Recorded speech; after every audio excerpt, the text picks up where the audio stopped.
Ahí está. Bien. Entonces, veíamos ahí este grado, hay porque por ahí hablamos de conocimiento filosófico, científico, conocimiento teológico, bueno, tienen hay esa diferencia. Recuerden que el científico trabaja con leyes, eso ustedes lo conocen, ¿no? Lo sabemos. Pero a diferencia del conocimiento filosófico, bueno, son estos niveles, esta relación entre verdad, ¿sí?, y certeza.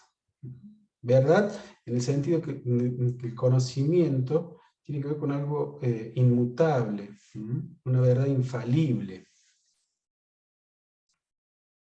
que es la que trata, digamos, siempre de buscar el filósofo.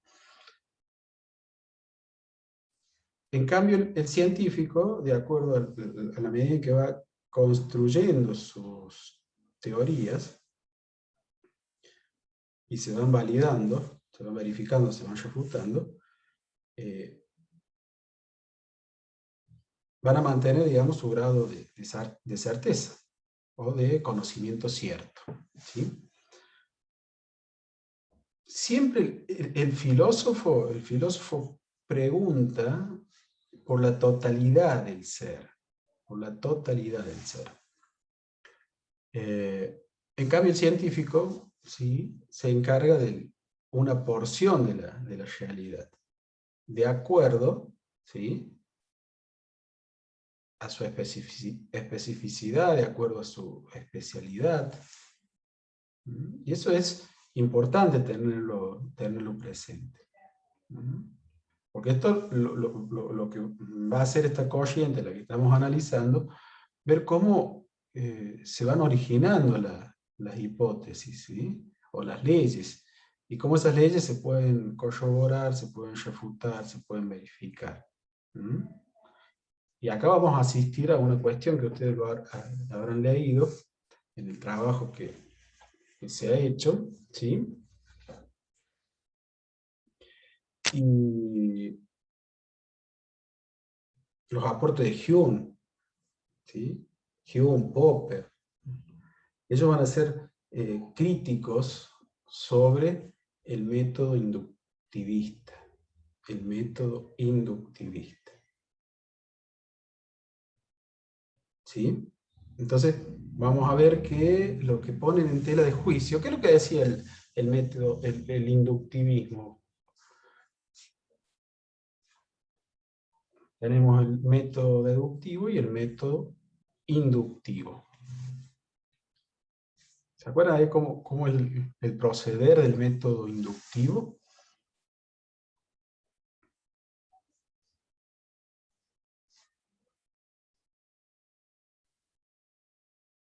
Profe, el método inductivo sería en sí un razonamiento, ¿no es cierto?, que parte de premisas particulares para poder generar conclusiones generales o también universales, podría decir, ¿no es cierto? Perfecto, definición correctísima, muy bien.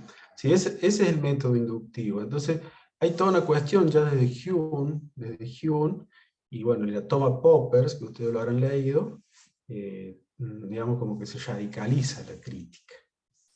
Y en función de eso, esta corriente clásica va a proponer una forma de crear, ¿sí?, producir o derivar nuevas teorías, ¿sí?, o nuevas hipótesis. Entonces, en ese punto es lo que la intención es compartirle, y ahí sí les voy a pedir durante la semana un esfuerzo, ¿sí?, de lectura, ¿no? De lectura. No va a haber una actividad, ¿sí?, pero sí de lectura, porque bueno, hay algunas cuestiones lógicas para que podamos ir resolviendo. ¿Sí? Profe, una consulta. Sí, en perspectiva, digamos, de que el día viernes próximo lo podamos sellar a este esquema, ¿no? Y con eso terminaríamos la fase clásica. Sí. Mire, nosotros venimos trabajando, somos 5 integrantes, ¿sí? Nosotros le queríamos consultar si podíamos hacerlo entre las 5 a trabajo. Sí, perfecto. ¿Quién es María? Sí. Sí, Sí, es un trabajo colaborativo esto. Ujú. El Pero, trabajo profe, Bien. disculpe, ¿no acaba de decir que es un material de lectura sin actividad? No, pero seguro que ella se está refiriendo al otro trabajo, No, yo me refiero al otro, ¿sí? al Me refiero al de... trabajo anterior. Sí, pueden hacerlo grupal. De hecho, creo que estaba definido en la consigna que podían hacerlo de manera individual o de manera grupal. Eso. Sí, sabíamos que era grupal, pero había puesto máximo 3 integrantes. Por eso nosotros, como veníamos trabajando las 5, le queríamos consultar. Sí, no hay problema. Profe, La idea disculpe, es esa. tengo la cámara apagada porque tengo pocos datos, pero la Sí, Eva. pregunta sería, ¿cómo le va? Bien. Sería la pregunta si tiene estipulado ya los días en que se va a tomar examen y eso, porque veo como que no están informando nada de eso y no quiero que llegue junio y nos digan rendimos tal cosa, tal cosa, tal cosa. No, usted, a ver, la idea es esta, ¿no? Vamos avanzando, ¿sí? Ya vamos a ir viendo, yo voy evaluándolos en la medida en que todas las actividades que hemos puesto, serían dos, el tema del foro, la relación que la semana pasada estuve respondiendo, y el trabajo que no es menor, ¿no? Que no es algo eh, tan simple de los mapas conceptuales. Yo en función de eso, yo los voy evaluando. Ustedes, en ese sentido, estén tranquilos porque les voy a avisar con tiempo, ¿sí?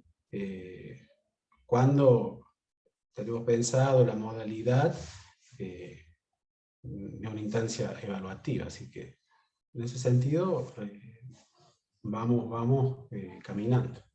Bueno, Pero gracias, profe. está bien que lo pregunte, digo, sí, está bien que lo pregunte, así que de todos modos ya veremos vamos a ir viendo la cuestión esta de No, la... nosotros, yo porque como le decía, decían que era un cuatrimestre y después en el otro teníamos otras materias. Entonces, como Sí, yo, es cuatrimestral, yo les dije que esto es promoción directa, ¿sí? En bien, un bien. primer momento había intención, eso se lo dije en la primera clase, de poner algunas evaluaciones parciales a través de cuestionarios, que son de carácter individual. Pero bueno, yo creo que esto también comulga con el espíritu de la tecnología educativa y las herramientas que se utilizan, ¿sí? O sea, todo lo que propenden las nuevas aplicaciones, todo lo que se usa es un trabajo colaborativo. Entonces, por ahí la intención es, o lo bueno sería conformar grupos sólidos, ¿sí? Donde todos puedan ir hacia el mismo objetivo y bueno, tratar de ir presentando este tipo de trabajo que lo van resolviendo bastante bien, ¿sí? Ya veremos si después se pide algún tema y que hagan alguna ponencia oral usando alguno de estos recursos, pero no es algo que ustedes no lo puedan resolver o que no lo vayan a resolver. Bueno, profe, gracias. ¿Sí? Ahora vamos despacio porque son cuestiones que tienen cierta complejidad. Y lo que le respondo creo que era Susana, no, el texto, Susana, que vamos a publicar ahora el fin de semana, para que ustedes lo puedan ver antes del viernes, lectura, ¿sí? Y eso lo pueden hacer individual, grupal, como ustedes quieran. No va a haber alguna actividad. Quizás en el mismo texto tenga unas pistas de lecturas como para irlos guiando, ¿no? Pero tiene contenido de lógica, ¿sí? Y lo interesante es que ustedes tengan un acercamiento a ese material como para poder conversarlo la clase que viene. Muchas gracias. ¿Sí? No, está bien. Pero, sí, vamos avanzando. ¿Algún comentario, algo? Pasamos No, solo entonces. entonces para pasar en claro el método, ay, perdón, no sé quién estaba hablando. No, yo, Eva. Sí. Ah, perdón, era lo que dijo Yamila, la profe Yamila, era que el inductivo partía de premisas particulares para llegar a una conclusión. El deductivo es al revés, es de una conclusión, yo voy a desglosar o separar las premisas para ver qué me determinó esa conclusión. Así sería. Perfecto. Ah, Bueno, eso listo. es Bueno, la última definición, la que estás diciendo, Eso tienen que tenerla presente. ¿La puedo repetir de nuevo? Sí, el método deductivo es de la Ajá. conclusión, ¿sí? Yo voy a inferir las premisas que me determinaron tal conclusión. O sea, sería a la inversa o al revés de lo que es el método inductivo. Bueno, eso hay que tenerlo en Es de lo cuenta. general a lo particular. Y el otro es de lo particular a lo general. Bien, eso hay que Profe, que es tenerlo. básicamente lo que se plantea en el texto que usted nos sugirió cuando se enfoca en el problema de la inducción. Y ahí Perfecto. hace digamos, una muy buena distinción entre ambos métodos, incluso que es sumamente claro con el ejemplo de los cisnes. Entonces, me parece que, bueno, fue muy, muy bueno el aporte del texto para justamente aclarar un montón de cuestiones y sobre todo los conceptos que fueron los que marcamos en el mapa. Muy bien, perfecto. Sí, esa es la idea, ¿no? Entonces, cuando ustedes terminen el curso de epistemología, bueno, si alguien les pregunta, van a saber, van a conocer del empirismo lógico, el positivismo lógico, van a conocer de la fase historicista, de Kuhn, de Bachelard, de Lakatos, van a conocer de Popper. Entonces, ese es el objetivo. ¿Mm? Claro, y sobre todo el aporte que hace cada uno de los autores, ¿no? Totalmente. Desde su propia visión. Perfecto. Nosotros sí o sí tenemos que dedicarle tiempo a esta fase, a la fase clásica, porque después nos vamos a concentrar un poco más, digamos, será ya lo que quede, lo que ya esté de junio, en la fase historicista, porque de acuerdo a esas concepciones epistemológicas, son las que más nos van a beneficiar en términos de brindarnos herramientas conceptuales para justificar nuestro objeto de estudio, ¿sí? Entonces, por eso, uno de los autores principales que vamos a estudiar es Kuhn. ¿Sí? Es Kuhn. Después, bueno, tenemos otros autores que se corresponden dentro de esta fase, como Lakatos, Feyerabend, que también vamos a hacer una referencia, pero la idea es poder trabajar con cierta profundidad el tema de lo que es la epistemología de Thomas Kuhn. Bien, entonces, en función de la definición de la compañera, de la colega, del método deductivo, eso lo tienen que tener presente, ¿no? Es decir, cómo a partir de una generalización abstracta, si se quiere, de una ley, se van a inferir o se van a deducir generalizaciones, entre comillas, empíricas. Entonces, y todo este trabajo, digamos, lo lleva adelante la corriente clásica. Por eso es importante su estudio. Lo que sí nos enfrentamos a esta cuestión, digo, que tiene que ver con ciertas reglas lógicas. Por eso es el pedido para que podamos el viernes próximo compartir algunas cuestiones que seguro que van a salir a partir de la lectura. ¿Estamos? Pero recuerden estas definiciones que dieron de manera clara las compañeras, y ahí en el texto, como decía Débora. No sé si... Ana, como decía Ana, lo tienen claro, ¿no? Bueno, entonces vamos a compartir pantalla. Vamos a...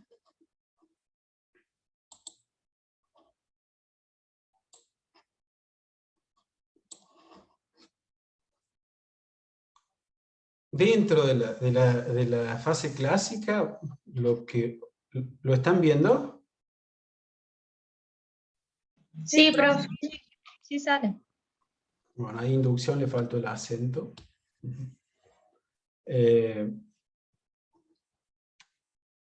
Dentro de la fase clásica, lo que nosotros vamos a ver son diferentes, digamos, enunciados generales o tesis que la caracterizan, ¿sí?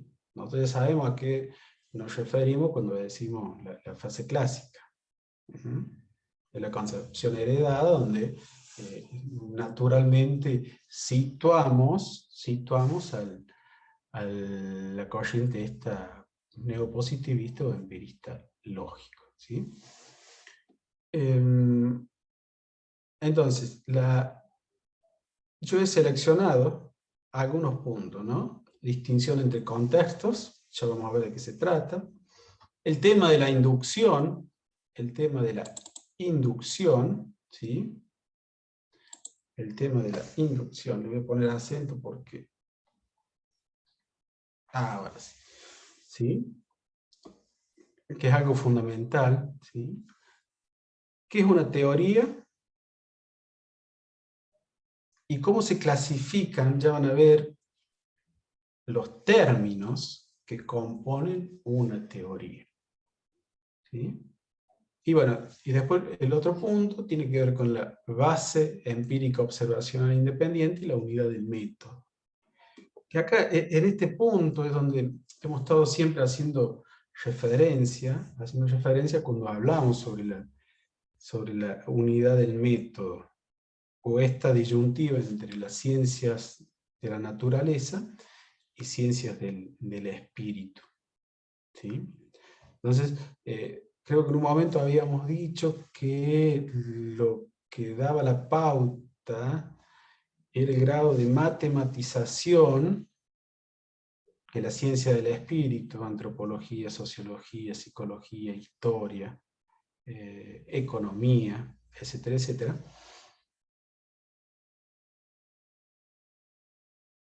de cómo iban incorporando la matemática para ir obteniendo, digamos, ciertas, digamos, uniformidades, ciertas generalizaciones empíricas, ¿sí? Cuya condición necesita, digamos, de un análisis, por ejemplo, estadístico, para decir, bueno, tales casos se corresponden, ¿sí?, por esta razón.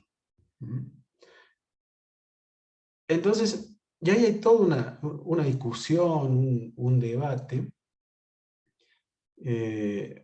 porque, bueno, también vamos a encontrar propuestas, concepciones, que no están muy de acuerdo con esta idea, ¿no? Por ejemplo, Durkheim, decía el sociólogo, le da mucha importancia a la estadística. Como porque lo que está en el fondo es la cuestión esta de cuantificar, de medir, de relacionar ciertas conductas o ciertas expresiones empíricas con una ley. ¿Sí? Pero bueno, dentro de esta línea, sociólogos como Weber, por ejemplo, no aceptan esta cuestión. Esta prerrogativa de la utilización de las matemáticas para el análisis, si se quiere, del hecho social, ¿no? Y en esta misma línea encontramos pensadores como Winch, Bernstein.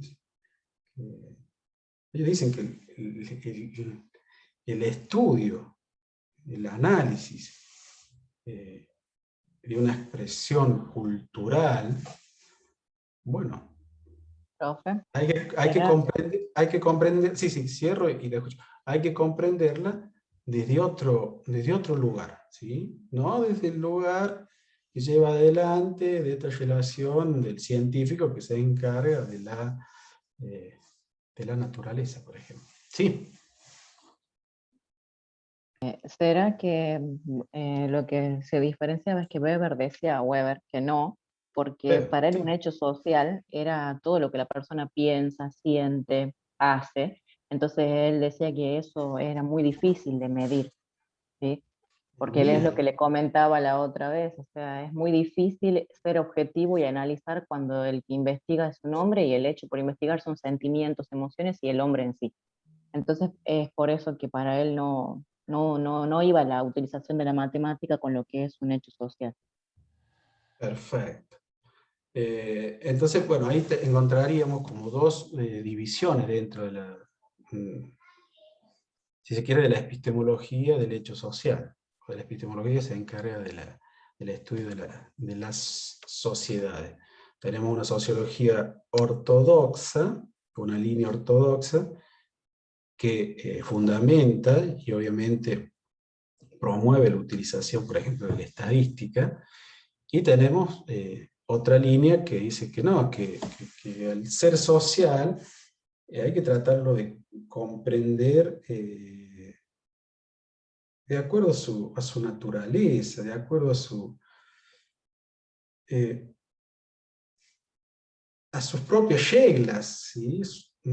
Regla está vinculado con sus propias formas de ver el mundo, de ver la vida. Cuestión que al científico ya lo lleva a inmiscuirse con ese objeto.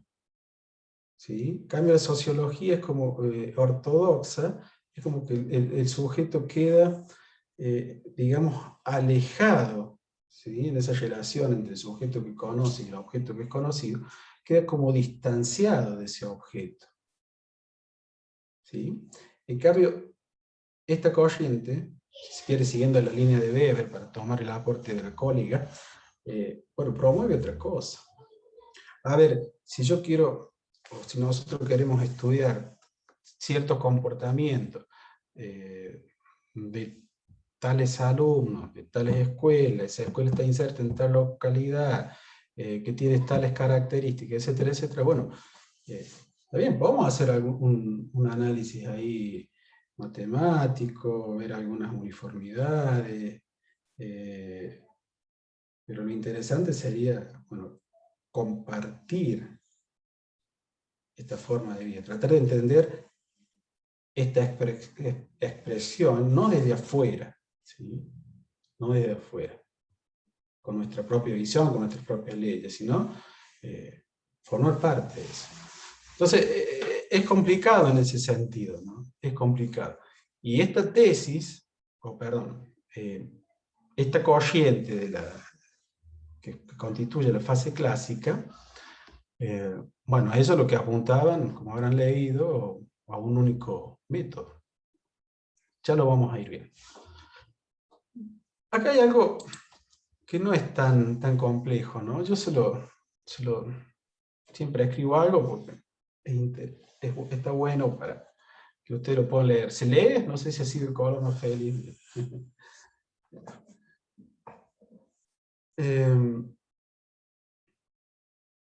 Siempre en epistemología está este problema de los contextos, ¿sí?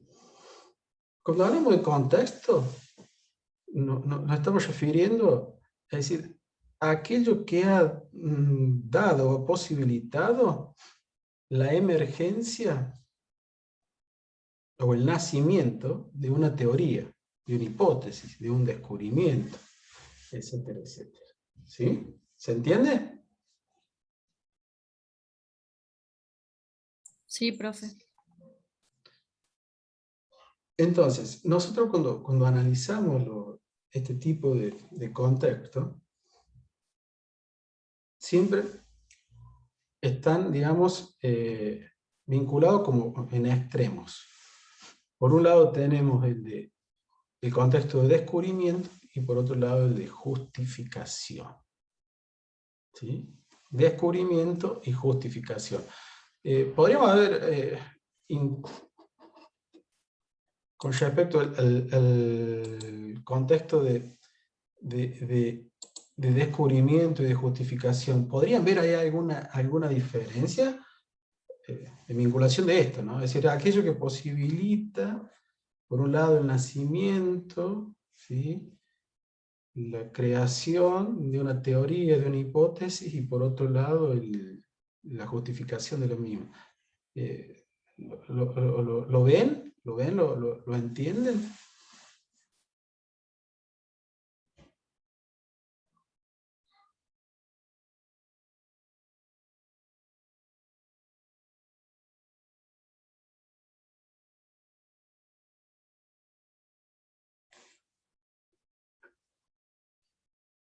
Y también, digamos, está la posibilidad de sumar otro contexto. Descubrimiento, justificación y el de la contexto de aplicación, ¿no? De aplicación. Entonces, si nosotros nos estamos refiriendo concretamente a la fase clásica, donde hemos abordado el estudio del neopositivismo epistemológico, bueno, ellos van a tener una postura bastante tajante al respecto, ¿sí? En función de que consideran únicamente, van a considerar el contexto de justificación, ¿sí? Contexto de justificación. Es decir, Lo yo que se tengo podía prever, lo que se podía ¿sí? observar, medir.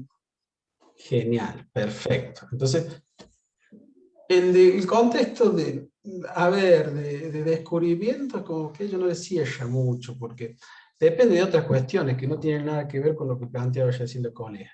No le puedo ver el nombre acá. Bueno. Eva. Eva, sí, está bien. Cuando participa, decir Eva o Juan, me dice el nombre, así lo puedo nombrar. Lo que dice Eva es fundamental esto, ¿no?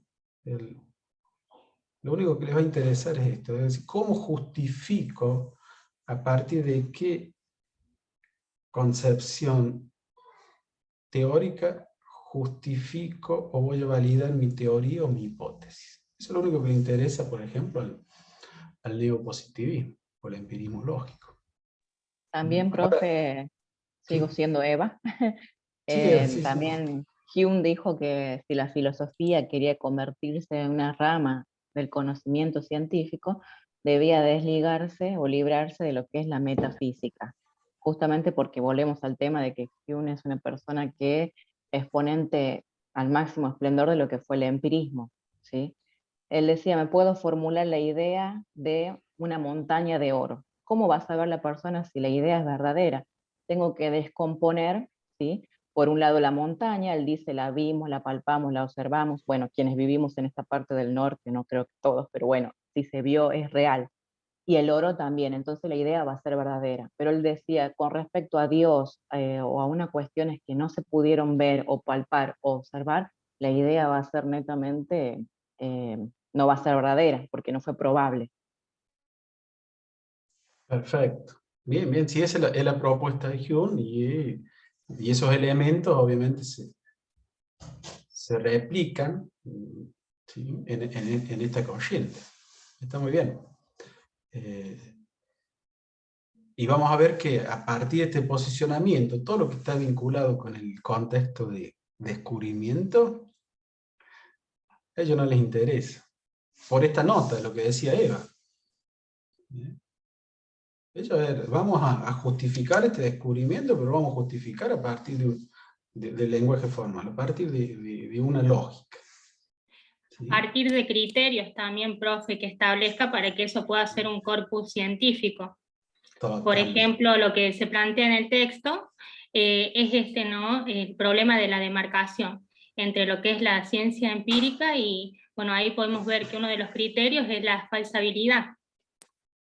Perfecto. Que digamos, como a comparación del ejemplo que daba de la montaña, es esto, ¿no? Si mañana lloverá, por ejemplo. Puede que mañana llueva, pero no sabemos qué puede ocurrir, puede que sí, como puede que no. Perfecto. Sí, eso puntualmente es lo que habla Popper. ¿Sí? Sí, también dice con respecto a que las ideas falsar no son... de falsar las hipótesis. Ya vamos a llegar al falsacionismo de Popper, ¿no? Que es decir, falsar las hipótesis, uno piensa diferentes hipótesis, ¿no? y quizás la hipótesis, digamos, central de nuestro trabajo, porque ustedes cuando desarrollan un trabajo de investigación, no sé si van a postular alguna hipótesis, pero van a tener que preguntarse, van a tener que hacer algunas preguntas rectoras para su trabajo final. Entonces, Popper dice que la hipótesis central la tenemos que tratar de ir protegiendo con hipótesis, digamos, secundarias. ¿Sí? Y bueno, y ahí ir relacionando esta cuestión. Pero el falsacionismo lleva a este punto, ¿no? Cuando nosotros podemos falsar una hipótesis, bueno, de una forma u otra, esa hipótesis ha demostrado, ha denotado grados de certeza. Pero eso ya lo vamos a ir desarrollando, ¿no? Entonces, con respecto a esto, al contexto del descubrimiento, ahí juegan otras variables que se alejan a este ideal que perseguían, digamos, los referentes de la fase clásica, ¿sí? Por eso a ellos les interesa únicamente el contexto de justificación. ¿Por qué? Porque supuestamente en el contexto de descubrimiento hay cuestiones, digamos, exterior, ¿sí?, que van a influenciar para que esa develación o esa capacidad inventiva, que no lo digo yo, sino lo dice Hempel, ya vamos a ver, esa capacidad inventiva, que tiene que ver con el pensar una teoría, pensar una hipótesis, bueno, surge en ese momento, en un espacio, en un tiempo determinado. ¿Sí? Y esto lleva, digamos, vinculado, está relacionado con la historia de ese sujeto. Historia de vida, ¿sí?, con sus valores, necesidades. Entonces, si se quiere, lo ven demasiado filosófico a esta cuestión, al contexto de descubrimiento. Cosa o situación que va a cambiar cuando nosotros comencemos a analizar la fase historicista. La fase historicista.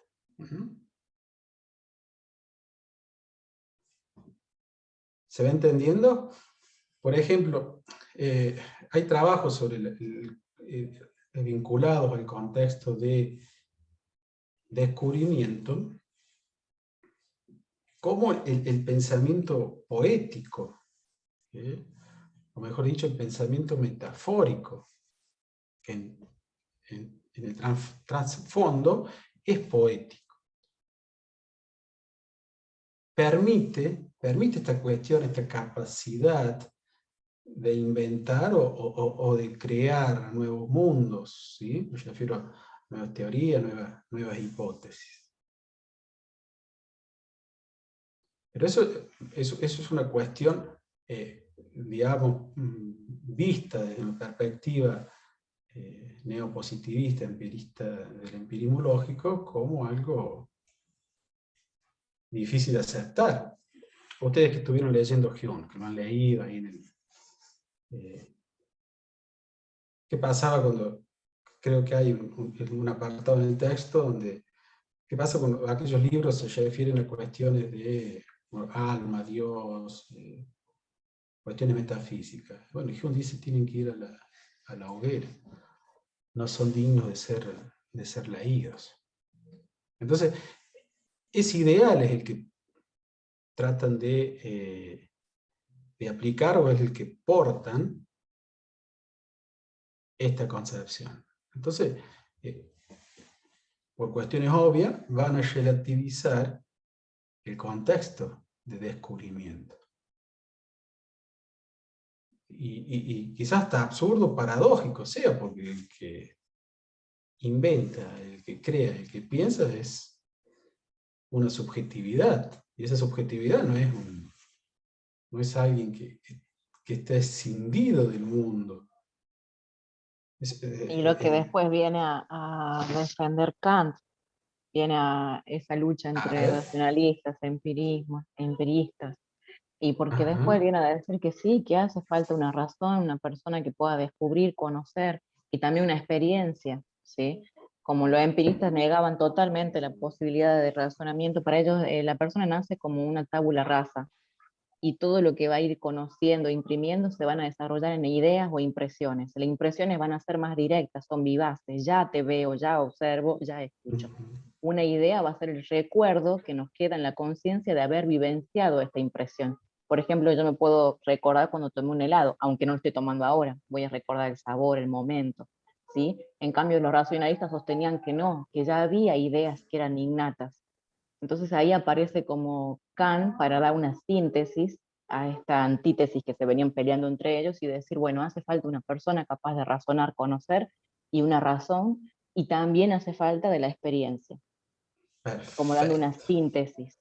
¿Sos Eva? Sí, Eva. Sí, Está bien. pero Bien, bien. No, y lo que yo les aclaro en función de tus aportes, cuando hablen de Kant, en función de esto de la razón, ¿no? Kant en la crítica que hace a la razón pura, ahí queda dividido el mundo, ¿no? Es decir, hay cuestiones metafísicas que son incognoscibles. Alma, Dios. ¿Sí? No las niega en términos de existencia, sino que no las podemos conocer. Entonces, para Kant, el que conoce es el entendimiento. ¿Sí? El entendimiento tiene leyes que son propias del sujeto. Entonces, ese sujeto, a medida que va conociendo, va aplicando esas leyes. Como dice Eva, la razón en Kant tiene este sentido. Como él la concibe la razón, tiene este sentido. Porque, a ver, Kant dice que en la razón él va a encontrar algo paradójico. Él lo denomina el paralogismo de la razón. Serían como las contradicciones de la razón. Es decir, como algo racional, como la razón, va a pensar en cuestiones irracionales. ¿Sí? Esa es la crítica. Pero Kant ve en ese movimiento de la razón, o sea, por eso la diferencia entre el conocer en Kant, el conocer y el pensar. Nosotros podemos conocer, ¿qué vamos a conocer? Los fenómenos, aquellas cosas que se nos aparecen. ¿Qué es lo que trata, digamos, de troquelar el científico a través de leyes, a través de una regularidad? ¿Sí? Pero Kant ve en esta cuestión este movimiento irracional de la razón, es decir, tratar de ir más allá de los fenómenos y pensar en estas entidades que no tienen un sustento en la sensibilidad, por ejemplo, un factor importante. Es decir, la razón es el motor, es lo que me lleva a pensar en nuevas formas, a pensar en nuevos mundos, a plantear nuevas hipótesis, nuevas inquietudes. ¿Sí? Entonces, es importantísima esta cuestión. ¿Y cómo lo podemos vincular con el contexto de descubrimiento? Contexto de descubrimiento. Entonces, en este contexto van a intervenir, ¿sí?, otros factores que hacen al humano, si se quiere, ¿no? Por eso hay un autor, el profesor Sanguinetti, él habla de lo eruptivo, perdón, de lo disruptivo en este momento, ¿no? En el contexto de descubrimiento, a través del pensamiento o o si se quiere, lenguaje poético, metafórico,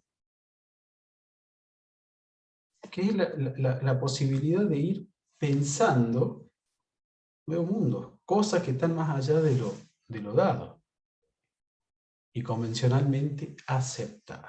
Es fundamental esta cuestión, es interesantísimo, ¿no? De hecho, él va a encontrar, por ejemplo, en los descubrimientos, en la concepción de Darwin, elementos o axiomas que son, mejor dicho, enunciados, ¿sí? O proposiciones que refieren al lenguaje poético, ¿no? Al lenguaje poético. Pero bueno, a esto al positivismo, neopositivismo no le agrada mucho la idea de hablar del contexto de descubrimiento. Por eso ellos pretenden únicamente o aceptan, hablamos de contexto de justificación. Lo único. ¿Sí? Por ejemplo, bueno, ahí es como que hay cierta ironía con respecto es decir, como Newton descubrió la ley de gravedad. Eso no lo aceptan, no lo van a aceptar nunca. ¿Estamos? O Copérnico también, profe. Que con su Copérnico. descubrimiento también causó muchos problemas, porque redujo lo que se venía pensando en la Edad Media, y descubrimientos científicos a veces tratan de revolucionar y a veces no cae bien en la sociedad. Claro, Después de esos 100 años de que no está, dicen tenía razón. son movimientos que, a ver, son rupturas. Son rupturas epistemológicas o cambio de paradigma. Pero bueno, se originan a partir de, como decía usted, Copérnico. Bueno, Copérnico pensó que el paradigma de Ptolomeo no iba. Porque había cuestiones como problemas de orden práctico, ¿no? Por ejemplo, con respecto a los calendarios, con respecto a predecir A la el tema ubicación del de la sol. siembra, de las cosechas, navegar, les origina un montón de problemas. Entonces, bueno, buscaron originar modelos a partir de esta concepción o de esta nueva teoría. Pero bueno, dentro de esos descubrimientos hay que analizar este contexto, ¿sí? El momento histórico, si se quiere una historia de vida, en este caso como usted citó de Copérnico, cuáles eran las necesidades, bueno, qué intereses tenía. Pero este tema, el pensar cómo el lenguaje de la poesía, el lenguaje poético, lo metafórico, puede llegar a abrir nuevos mundos, ¿no? Nuevos mundos. Es interesantísimo este tema. El mismo Galileo Galilei, él decía, ¿no? Cuando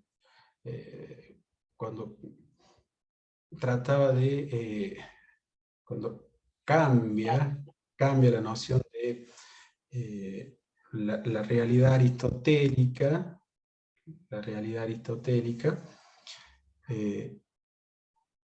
Galileo Galilei lo que se hace se invierte en el orden de las propiedades, ¿sí? Entonces lo que era primario para Aristóteles pasa a ser en Galileo secundario, y lo secundario en Aristóteles pasa a ser primario. Entonces, y la condición esa de ser esencial o de ser primario tiene que ver con la posibilidad de que sea medible, cuantificable, ¿no? Entonces, él decía que el universo está escrito con caracteres matemáticos. Hay todo un trasfondo, si siquiera está poético, metafórico. Entonces, el científico, decía Galilei, la misión que tiene es descodificar ese universo. Si es de una forma u otra, es todo ese legado es el que dentro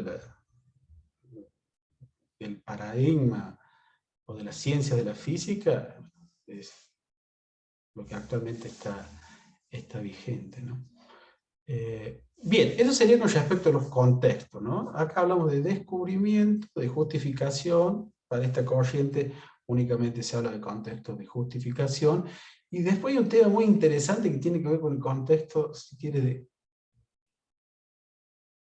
producción y aplicación. Eso también, pero... porque ahí creo que lo hablamos en algún momento de la clase, cómo en manos de quién está, quién es el que direcciona el análisis científico, los descubrimientos científicos, las políticas, ¿sí?, científicas. Entonces, pero bueno, ahora no lo vamos a meter con eso porque no nos va a dar el tiempo. Pero creo que la idea está, ¿no? La diferencia está entre el contexto de justificación y el contexto de descubrimiento. De todos modos, cuando volvamos a ver y analicemos la fase historicista, vuelven a salir este tipo de contexto, ¿no? Por un dato, por ejemplo, en la Edad Media, los que se encargaban de las políticas propias del desarrollo del conocimiento, de la ciencia, bueno, era el clero, era la iglesia. Sí, profe, Entonces, de hecho, algunos consideraban esta etapa como oscurantista o una época que no tenía luz, porque solamente el clero, como usted menciona, y la iglesia eran los encargados de decir qué era lo que estaba bien, lo que no, y aparece la Inquisición también como para castigar a aquellas personas que iban en contra de la fe. Entonces fue como una época muy oscura. genial, perfecto. Bien, el otro tema tiene que ver con la inducción. Ustedes ya lo estuvieron expresando y está perfecto, ¿no? Todo lo que tiene que ver con las ciencias modernas, las ciencias naturales, las ciencias modernas, le debemos su avance al método inductivo, ¿sí? Al método inductivo. ¿Qué es esto? ¿No? Es decir, cómo obtener uniformidad de generalización, hacer generalizaciones a través de hechos particulares, que es lo que, digamos, se critica. Y ahí aparece el tema este del cisne negro, ¿no? Es decir, todos los cisnes son blancos. Bueno, lo tomás como una ley. Pero ¿qué pasa cuando aparece un cisne negro? Entonces, son momentos, ¿sí? Son críticas, un llamado de atención para decir, bueno, a ver, el descubrimiento, la generación de hipótesis, de ley, no puede venir por este lado. ¿Por qué? Porque en sí mismo lleva cierta inseguridad. No es un método creíble. Ahora, nosotros vemos que todos los días aparece el sol. Y creemos que eso va a seguir siendo de esa manera. Hasta que un día, bueno, hay alguna cuestión ahí de la naturaleza, se interpone algún planeta y bueno, no vamos a ver el sol. Entonces, esa generalidad queda invalidada a partir de esta cuestión. Entonces, esa es la crítica que va a direccionar, que ya lo vio Hume, lo que decía Hume, que era fruto de un psicologismo, que tenía que ver con un hábito, y relacionar entre causa y efecto. Vemos el efecto y de manera mecánica lo asociamos a una causa. Pero ya Hume lo había puesto en tela de juicio al método inductivo. Hempel, contemporáneo, dice que las hipótesis y teorías científicas no se derivan de los hechos observados, sino que se inventan para dar cuenta de ellos. ¿Sí? Entonces dice, las conjeturas felices, o sea, las grandes hipótesis, requieren de una gran inventiva Es interesantísimo esto, ¿no? Las conjeturas o las hipótesis felices requieren de una gran inventiva. Ahora, para poder tener ese grado, digamos, y esa posibilidad de generar conjeturas o hipótesis felices, como dice Hempel, tenemos que estar, digamos, formados en ese campo donde nosotros queremos hacer que surjan este tipo de conjeturas. Entonces, me pareció interesante esta cuestión y la comparto con ustedes porque la propuesta de Hempel creo que va desde la mano, es decir, cada uno mira la realidad, y eso es interesantísimo, mira la realidad a partir de una concepción, ¿no?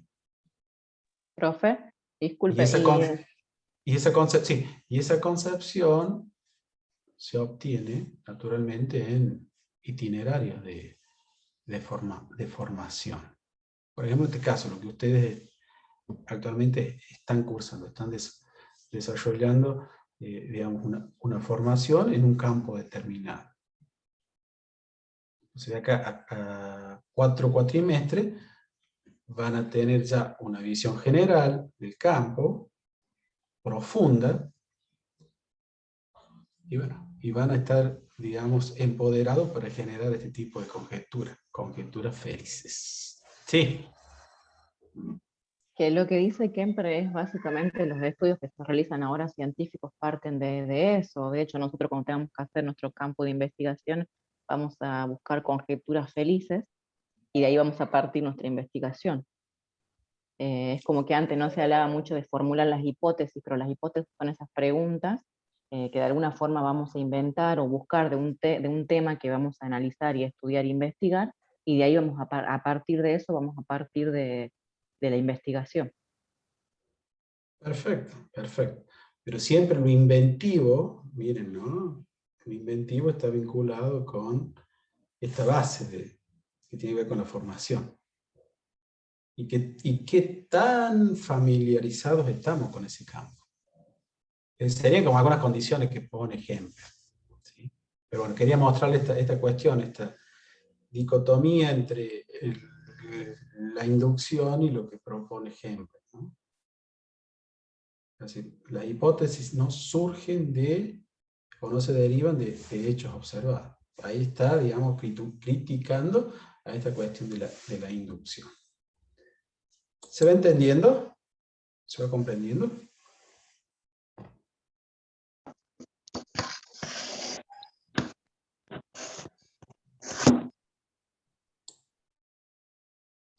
Hay silencio, entonces estimo que sí.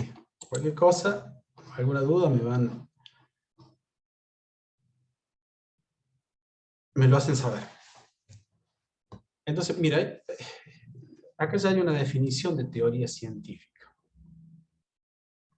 ¿Sí? Un conjunto de proposiciones, o bien un conjunto de formas proposicionales parcialmente interpretadas unidas por deducción. Por deducción.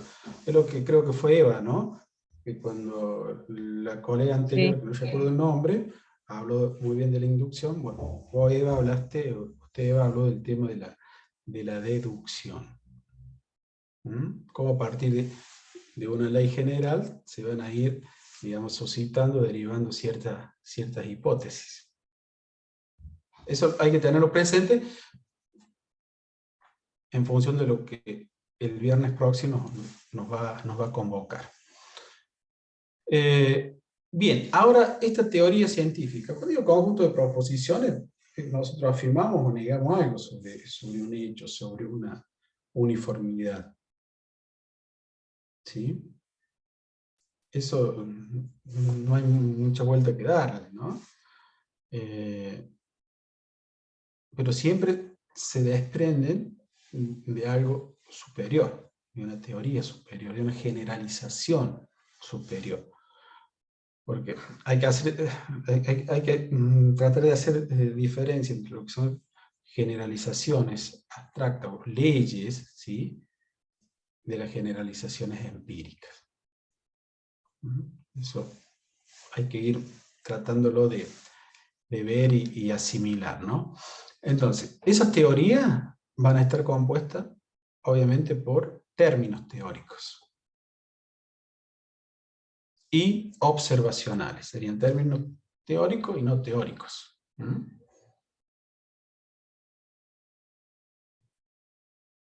Entonces, con respecto a los términos observacionales, bueno, son aquellos que tienen una referencia con la realidad. Ahí tienen los ejemplos, ¿no? Mesa, tubo, ensayo. Mientras, digamos que los teóricos, ¿sí?, van a nombrar entidades que no las podemos observar, ¿sí?, sino que se estudian, o se analizan, o se explican en función de los observacionales, ¿sí? Dentro de los que no son términos observacionales, o son teóricos, tenemos gen, un átomo y fuerza. ¿Sí? Y es lo que le estoy diciendo, ¿no? O sea, los científicos proponen términos teóricos para poder explicar la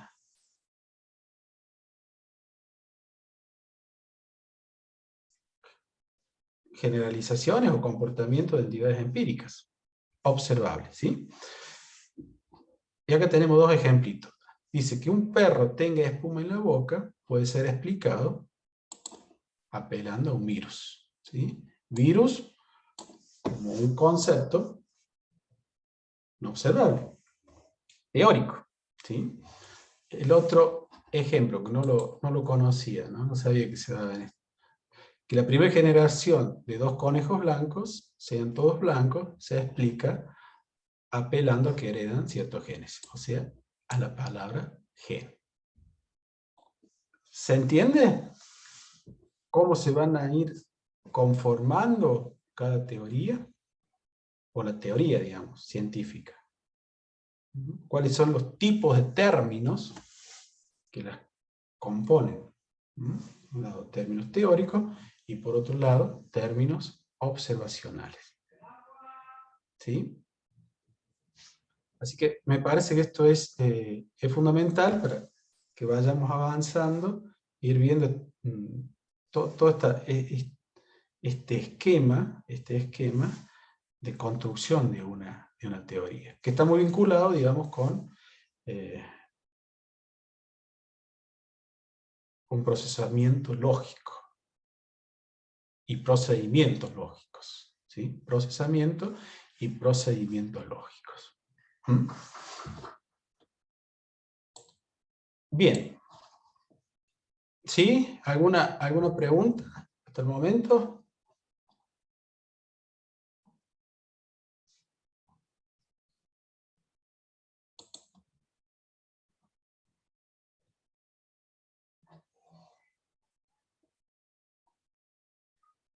Bien, para esta corriente, digamos, la forma en que nosotros vamos a contrastar una teoría es a partir de la verificación o la refutación.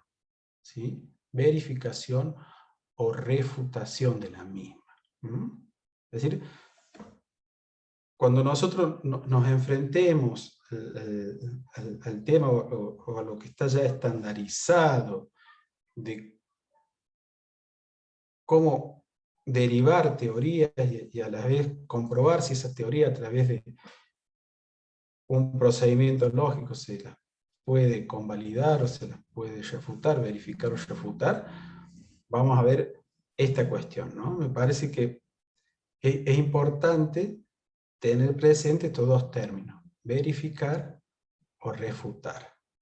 ¿Sí? Y con respecto a la unidad del método, bueno, era lo que yo les había anticipado. ese es un problema por excelencia que se discute y debate en este ámbito, ¿no? En el ámbito de la filosofía de la ciencia, de la epistemología, mejor dicho, la epistemología, esta cuestión de la unidad del método. Si la ciencia del espíritu tienen que seguir los cánones o las reglas de las ciencias naturales. Bueno, es lo que habíamos estado avanzando y habíamos estado hablando. Entonces, estas serían, digamos, como para hacer una síntesis, las tesis principales de la fase clásica. ¿Sí? Distinguen entre contextos. Habíamos dicho que el contexto que ellos terminan aceptando es el de justificación, a través de un lenguaje lógico, tablas de verdades, para ver si realmente los términos teóricos de esa teoría, valga la redundancia, bueno, ostentan cierta racionalidad lógica. El tema de la inducción, ¿sí? No aceptan, es decir, para ellos las teorías y las hipótesis no se generan a partir de hechos, de hechos observados, a partir de la observación de hechos particulares, ¿sí? No lo comparten.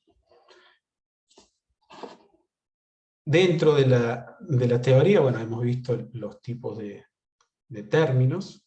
Es fundamental esta cuestión porque ahí está la relación, ¿no? Entre una generalización abstracta con las generalizaciones empíricas, que van de la mano. Que van de la mano. Entonces, si nosotros queremos estudiar, por ejemplo, la solidaridad, bueno, la solidaridad es un término, si quiere, teórico.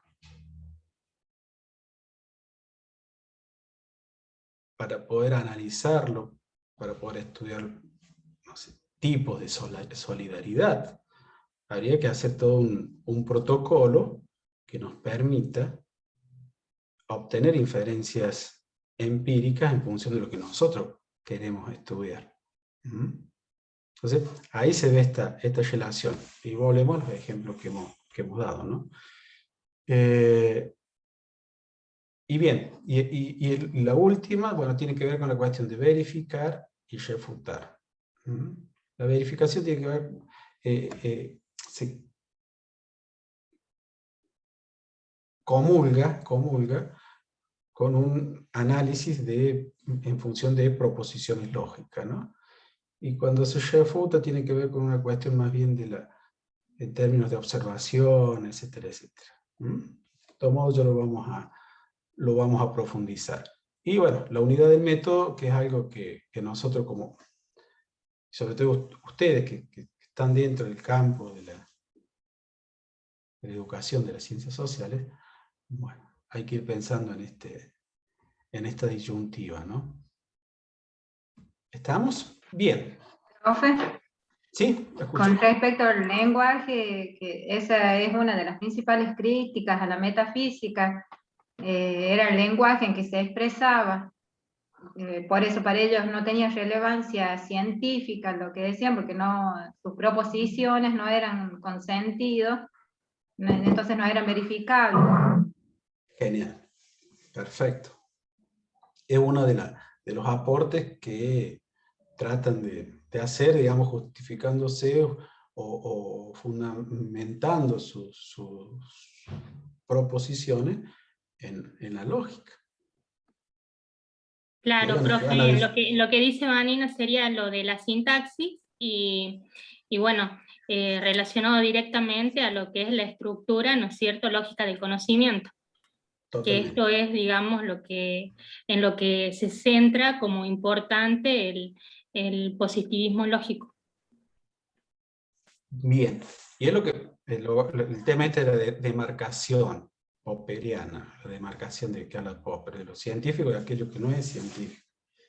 Entonces ellos, a través de análisis semántico, bueno, les va a permitir esto, ir dejando de lado todos aquellos términos que tienen una carga metafísica. Claro, por un lado la ciencia empírica y por el otro el sistema metafísico. Exactamente. Entonces ellos, en esta corriente, lo metafísico es, digamos, no considerado, es desechado. Es algo sin sentido. O no tiene, digamos, la posibilidad de ser enunciado. ¿Sí? Y ahí incluyen lo ético, lo artístico, bueno, lo emocional, que conforman en sí mismos un determinado tipo de lenguaje. Pero a partir de este Claro, o sea, análisis no lo aceptan. Es decir, son, si se quiere, enunciados, pero enunciados profe, no tienen mucho sentido. ¿Sí? es como que los positivistas lógicos, o sea, lo que buscaban era la imposición de un lenguaje unívoco entre la matemática y la física, ¿podría ser? Claro, ellos lo que buscaban es, digamos, el tema este del fisicalismo, ¿no? Del fisicalismo. Bien, ¿Sí? sí, No confundan fisicalismo fisicalista, es un lenguaje fisicalista con la física, el lenguaje de la física, ¿no? Aunque bueno, bien, por ahí habría que ver, porque la física también tiene cuestiones que son abstractas, ¿o no? también, sí. En el ejemplo que estuvimos viendo anteriormente. Hay cuestiones que son abstractas, el tema de fuerza, masa, ¿no? Energía, sí, Energía.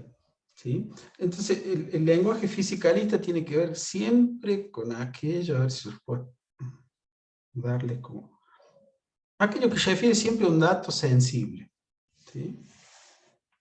Lo dice Alfred Ayer, pero lo dice de otra manera, de otra forma, ¿no? Pero bueno, básicamente eso sería. Es decir, que siempre refiere o esté vinculado a un dato sensible, o que esa entidad se pueda traducir en cuestiones empíricas, en una realidad empírica. Está muy bien, veo que el cuadro, el trabajo en el muro, los ha llevado a esta reflexión, ¿no? Y eso es interesante. Bueno, a ver, ustedes ya lo han leído al tema del Círculo de Viena, la concepción estándar, el manifiesto, ¿sí? El manifiesto neopositivista viene a ser, digamos, como el decálogo a seguir por este grupo, ¿no? Se publicó allá en el año 1929, y es como decía recién una compañera, lo que ellos perseguían era que la ciencia se dijera a través de un solo lenguaje. ¿Sí? Y de esa manera buscar, digamos, un único método, Cuestión, obviamente, que fue cambiando, porque dentro de los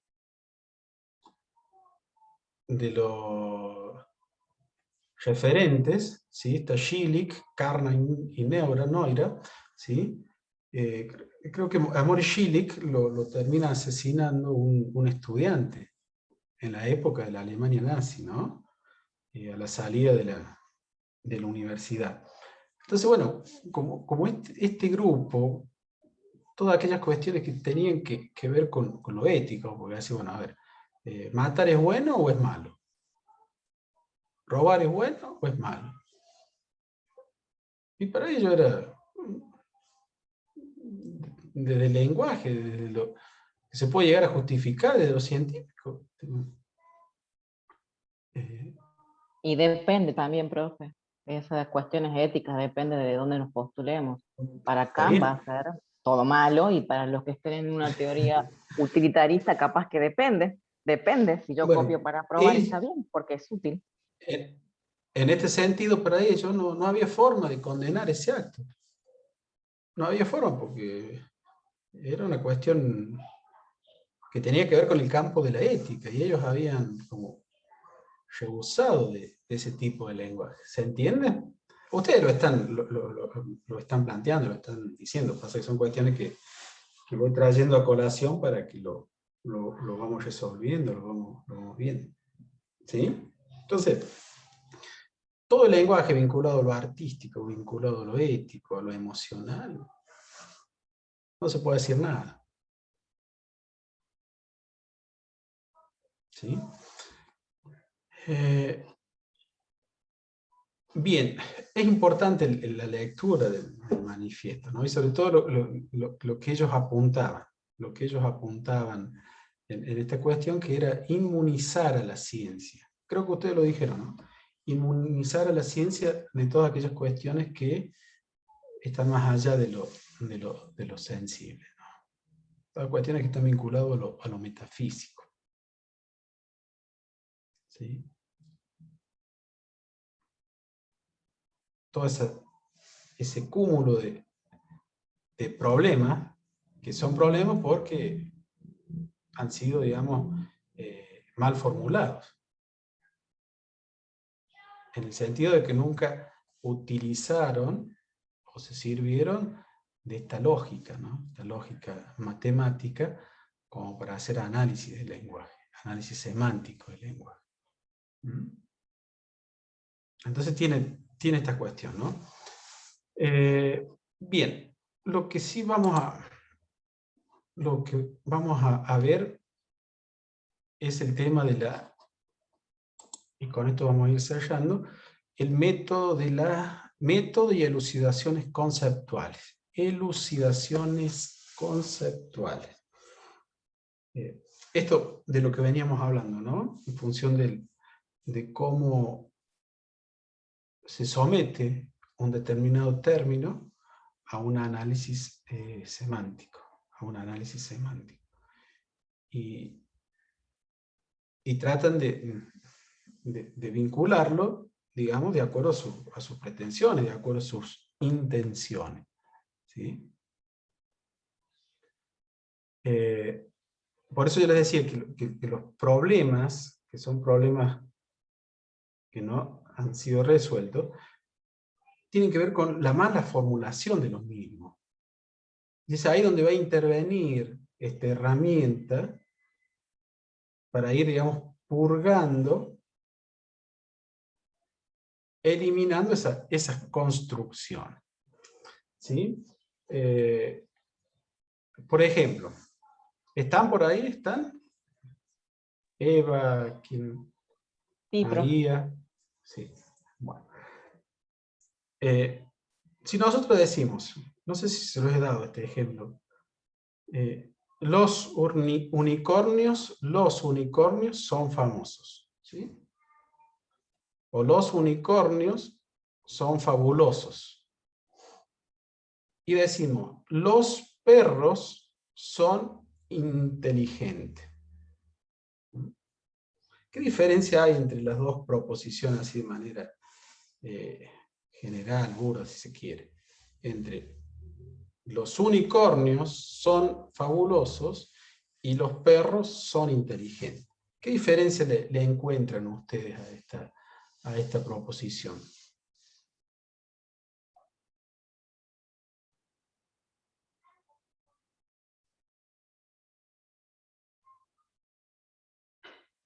Lo de los perros, por ejemplo, se puede comprobar o medir. Ajá, está perfecto. Bien. Son los términos, inteligente y fabuloso. Uno se puede medir, el otro no. Y si lo cambiamos y decimos que los unicornios son inteligentes y los perros son fabulosos. Los perros me los Pero los cruzo en la calle, los unicornios unicornios no. son de un mito, digamos. Ah, Ahí está la diferencia. ¿y qué significa que son de un mito? Que la Que no mitología, existen porque van de generación en generación, son cuestiones que uno no las experimentó, no las probó, por eso se llaman mitológicas. Así también surgió la filosofía, contrastando a estas explicaciones de cómo se originó el cosmos a través de explicaciones míticos, religiosas que había en ese momento. Entonces vienen a romper con todas esas cuestiones. Genial, buenísimo. Entonces, lo mitológico es aquello que, si se quiere, carece de realidad. ¿Estamos de acuerdo? Sí. Sí. Los Totalmente, mitos, profe. genial. Entonces, los mitos se elaboraron para explicar cuestiones o fenómenos naturales, cuestiones sociales, si se quiere, expresiones, porque en ese momento a la subjetiva o al sujeto no lo podía justificar racionalmente. Entonces, como dice ahí la compañera, creaban mitos. Y los unicornios están dentro de esta cuestión. ¿Sí? El Carecen de Minotauro realidad. también. Claro, carecen de existencia, sería. En cambio, no hay ninguna diferencia. Así como nosotros, como yo se los he presentado las dos proposiciones, ¿sí? Porque ya está son, la cúpula del verbo ser, ¿sí? Está mal utilizada. Porque al utilizar son, nosotros le damos el mismo nivel de existencia, realidad, ¿sí? De Tanto en valor, los unicornios como en los perros. ¿Se entiende? totalmente. Sí, profe. Entonces, bueno, este tipo de trabajo es lo que querían llevar adelante los positivistas lógicos, ¿sí? A través de la lógica matemática. Hacer análisis semánticos de las proposiciones, de los términos que las componen, etcétera, etcétera.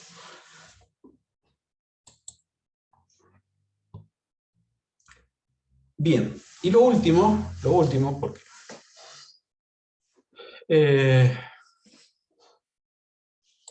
acá ustedes van a ver la diferencia, ¿no?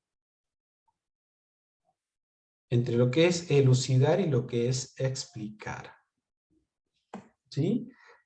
La elucidación tiene que ver con un esfuerzo que hace el epistemólogo o el científico por aclarar términos que tienen conceptos oscuros, son vagos, se escurren. Y en ese procedimiento esos términos pueden ser, digamos, reemplazados por otros.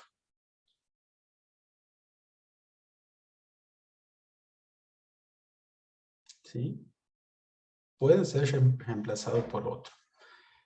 En esta cuestión, en este ejemplo que hemos dado de los unicornios y de los perros, el verbo, bueno, deberíamos utilizar ahí otro conector para darle, digamos, el verdadero sentido que tienen los unicornios. ¿Sí? Eso es elucidación. Más allá que se diferencia de la cuestión de lo que es explicar. Explicar. ¿Sí? Por ejemplo, decimos mesa. Podemos utilizar un término. Lo desconstruimos a ese término y decimos, bueno, tabla de 4 patas que sirve para apoyar las cosas. ¿Sí? Eso es elucidar. Siempre cuando nosotros nos enfrentemos al esfuerzo, al hecho de explicar algo, ¿sí? Va a haber en esta concepción como dos niveles.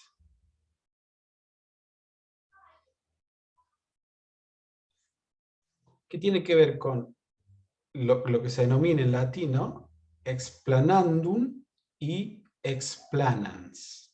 ¿Sí? Explanandum y explanan. ¿Sí? Entonces, el explanandum, ¿sí? Siempre nos va a describir un hecho puntual. ¿Sí? O un fenómeno. O una ley. ¿Sí? Yo acá, bueno, cité ¿no? Se inunda el patio de mi casa, ¿sí? El corcho flota en el agua hierve a 100 grados.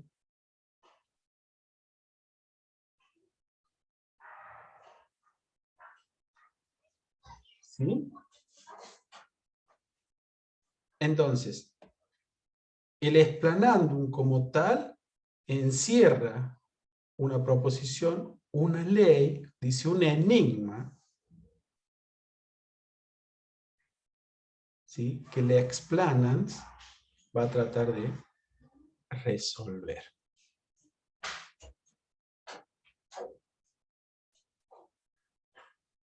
¿Sí? Entonces, esto es fundamental porque vamos a ir viendo en esta relación que se había hecho entre lo inductivo y lo deductivo, a partir de un procedimiento monológico deductivo, de cómo se van a relacionar estas leyes generales con aquellas hipótesis que van a tratar de dar cuenta de diferentes causas en función de esta ley o de este hecho general. ¿Sí? Bien. Dentro de las intenciones, bueno, lo que ustedes estaban, y en el texto que hemos leído, que ustedes leyeron, está bien justificado, está bien fundamentado cuál es el propósito del Círculo de Viena, que ustedes lo expresan muy bien en sus trabajos. ¿Sí? Bien, vamos a reencontrarnos de nuevo, los estoy viendo. Así que bueno, con esto damos el marco general de la, digamos, de los fundamentos de esta concepción dentro de la fase que hemos denominado clásica. ¿Sí? Entonces, lo que nos queda por ver ahora, si una teoría o una hipótesis no se deriva a partir de la observación de hechos particulares, entonces, ¿cuál va a ser, digamos, el procedimiento a seguir según esta concepción?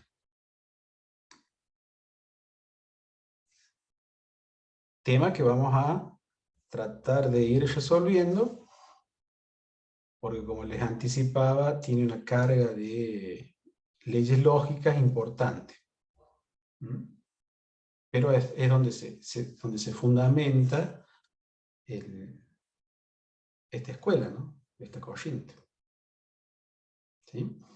Entonces, la tarea, lo único que tienen que hacer es tratar de leer, analizar, para que la semana que viene podamos hacer un feedback, un ida y vuelta, ¿sí? Porque son cuestiones que creo que van a aparecer porque tiene su grado de complejidad. ¿Sí? Así que bueno, no sé, ¿alguna pregunta, alguna duda, sugerencias?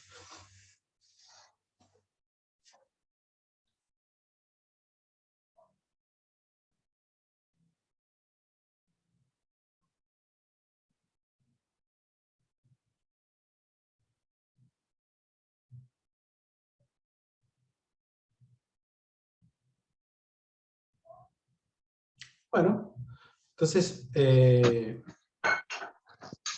si lo ven al texto, yo voy a tratar de publicárselos mañana, y si hay alguna duda, me escriben por el aula y vamos ya interactuando en algunas cuestiones.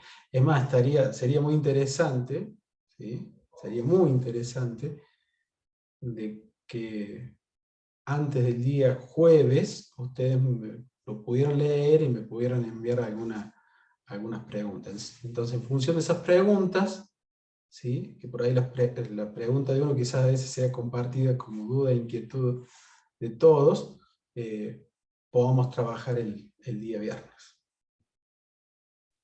Profe, Sí, yo le Sandra. quería decir que para A mí ver. fue muy didáctica la clase y que a partir de las ejemplificaciones que usted brindó en la clase, ¿no? Buscando el feedback con nosotros, que nos permite comprender mucho más las complejidades de cada una de las teorías y conceptos que vimos.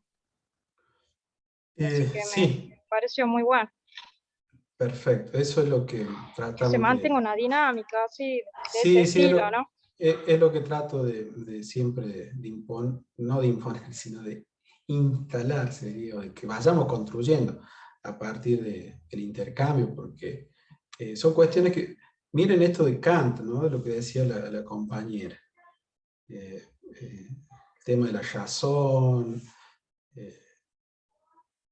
y la relación entre contexto de justificación y contexto de descubrimiento. Sí, sí, pero se establece en función, bueno, de cuál es mi propuesta, qué es lo que propongo, y después del lado de ustedes, bueno, hacer preguntas, ir analizándolo. Por eso está bueno.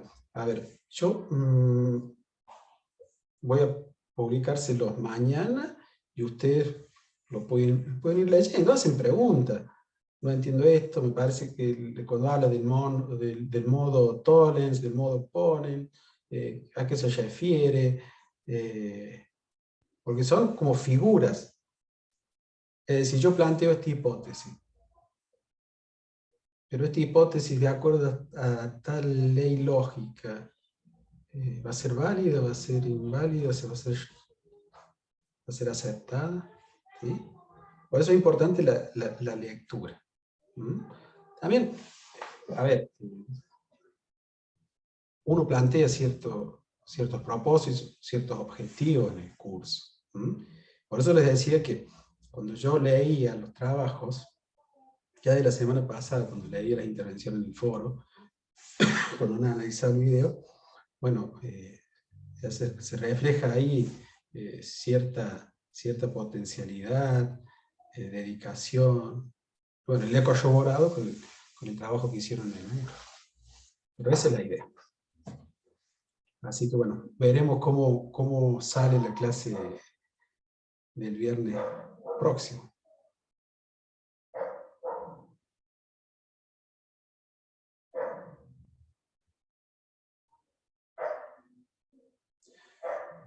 Bien, entonces, cualquier inconveniente, cualquier duda, nos estamos escribiendo, ¿eh?